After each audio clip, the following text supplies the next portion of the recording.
Village food with Rupsana. আমি সেই রূপসানা আবারও হাজির হলাম প্রত্যেক দিনের মতন দারুণ স্বাদের মজাদার বেগুনের রেসিপি নিয়ে। আসসালামু আলাইকুম দর্শক বন্ধুরা, আজকের আমি একদম অন্যরকম একটু বেগুনের রেসিপি করে দেখাবো। বন্ধুরা আপনারা দেখতে থাকুন এটা আমি কিভাবে বানাই। এই রেসিপিটি বানানোর জন্য আমি এখানে 300 গ্রাম বেগুন নিয়েছি, আর বেগুনটা আগে থেকে আমি কেটে বেছে ভালো করে ধুয়ে পরিষ্কার করে নিয়েছি, আর আমি ঠিক এইভাবে মোটা করে কেটে নিয়েছি। প্রথমে আমি বেগুনগুলো ম্যারিনেট করে নেব। এর জন্য দিয়ে দিচ্ছি স্বাদ অনুযায়ী নুন, সাথে যাচ্ছে হাফ চা চামচ হলুদের গুঁড়ো, আর যাচ্ছে 1 চামচ সর্ষের তেল, দিয়ে দিচ্ছি 1 চুটকি লঙ্কা গুঁড়ো। সমস্ত উপকরণগুলো আমি এখানে অ্যাড করে দিয়েছি। এবার সুন্দর করে একদম বেগুনগুলো এইভাবে ঘষে ঘষে ম্যারিনেট করে নিতে হবে।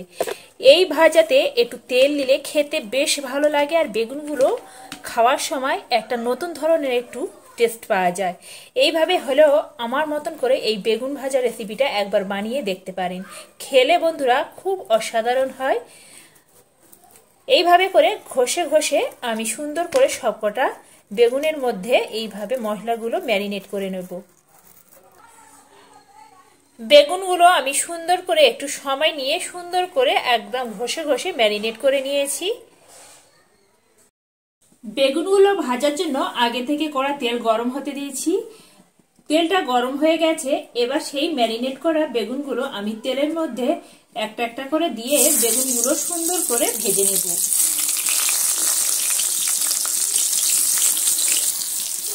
আঁচটা একদম লো টু মিডিয়ামের মাঝখানে রেখে একটা ঢাকা চাপা দিয়ে বেগুনগুলো আমি সুন্দর করে ভেজে নেব। বেগুনগুলো আমি এখানে উল্টে পাল্টে সুন্দর করে লাল লাল করে ভেজে নিয়েছি। যেভাবে আমরা বেগুন ভেজে থাকি, এই বেগুন ভাজাটা কিন্তু ভাতের সঙ্গেও খাওয়া যাবে। এইভাবে করে একদম ভেজে নিতে হবে। বেগুন ভাজাগুলো আমার একদম রেডি হয়ে গেছে। এবার আমি বেগুন ভাজাগুলো নামিয়ে নেব। একই তেলের মধ্যে ফোড়নের জন্য দিচ্ছি এখানে 1 চা চামচ কাঁচা জিরে। কাঁচা জিরেটা একটু নেড়ে চেড়ে ভেজে নিচ্ছি। কাঁচা জিরেটা এখানে একটু নেড়ে চেড়ে ভেজে নিয়েছি। এখানে কিছু মশলা নিয়েছি, ধনিয়া পাতা নিয়েছি, 2টো পেঁয়াজ কুচিয়ে নিয়েছি, আর 2টো টমেটোকে কুচিয়ে নিয়েছি আদা রসুন বাটা 1 চা চামচ, আর নিয়েছি 2টো কাঁচা লঙ্কা। এবার আমি এই পেঁয়াজটা আমি এই তেলের মধ্যে দিয়ে দিচ্ছি। তেলের মধ্যে দিয়ে পেঁয়াজটা একটু সুন্দর করে লাল লাল করে ভেজে নেব। পেঁয়াজটা একটু নেড়ে চেড়ে ভেজে নিলাম। এবার আমি এর মধ্যে দিয়ে দিচ্ছি সেই যে কুচিয়ে রাখা টমেটো, আদা রসুন বাটা, 2টো কাঁচা লঙ্কা, স্বাদ অনুযায়ী নুন, 1 চা চামচ হলুদের গুঁড়া, জিরে আর মরিচের গুঁড়া হাফ চা চামচ। সমস্ত মশলাগুলো আমার এখানে দেয়া হয়ে গেছে। এবার আমি নেড়ে চেড়ে সুন্দর করে মশলাগুলো কষিয়ে নেব।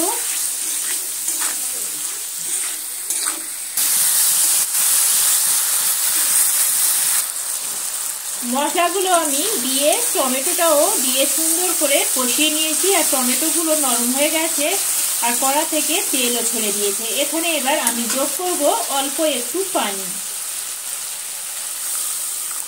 পানিটা দিয়ে আবার আমি নেড়ে চেড়ে দিচ্ছি। নেড়ে চেড়ে দিয়ে একটা ঢাকা নিয়ে এটা চাপা দিয়ে 5 মিনিটের মতন কুক করতে দিচ্ছি। 5 মিনিট পরে ঢাকাটা তুলে নিচ্ছি, আর দেখতে পাচ্ছেন বন্ধুরা যে পানিটা দিয়েছিলাম পানিটাও শুকিয়ে গেছে, আর কড়া থেকে সুন্দর একটা তেল ছেড়ে দিয়েছে। আবারও আমি এটা একটু নেড়ে চেড়ে দিচ্ছি। এটা আমি 2 মিনিটের মতন একটু নেড়ে চেড়ে নিলাম। এবার আমি যে কাজটা করব, আগে থেকে যে বেগুনগুলো ভেজে রেখেছিলাম এবার আমি এই মশলার মধ্যে দিয়ে দিলাম। দিয়ে এইভাবে হালকা হাতে একটু নেড়ে চেড়ে নিচ্ছি। এইভাবে উল্টে পাল্টে দিতে হবে যাতে করে বেগুনের মধ্যে সমস্ত মশলাগুলো ঢুকে যায়, আর খেতে বন্ধুরা অসাধারণ হয়। বাড়িতে থাকা একদম অল্প উপকরণ দিয়ে আমি আজকের এই বেগুনের রেসিপিটা দেখিয়েছি। আশা করি প্রত্যেক বন্ধুর কাছে খুবই ভালো লাগবে, আর ভালো লাগলে প্লিজ একটা লাইক করে দেবেন। আবারও এটা আমি 2 মিনিটের মতো ঢাকা দিয়ে চাপা দিচ্ছি। 2 মিনিট পরে আবারও ঢাকাটা তুলে নিচ্ছি। আর দেখতে পাচ্ছেন বন্ধুরা কত সুন্দর লোভনীয় দেখাচ্ছে। এখানে আর আমি কোনো রকম পানি অ্যাড করব না, কারণ এই টমেটো জুসের মধ্যে বেগুনটা আমাদের এখানে একদম রেসিপিটা রেডি হয়ে যাবে। এবার আমি এখানে কিছুটা ধনিয়া পাতা কুচিয়ে রেখেছিলাম, ধনিয়া পাতাগুলো উপর থেকে এইভাবে ছড়িয়ে দিচ্ছি। ধনিয়া পাতাটা দিলে খুবই সুন্দর একটা ফ্লেভার আসে, আর খেতে বন্ধুরা একদম একদম জাস্ট ফাটাফাটি।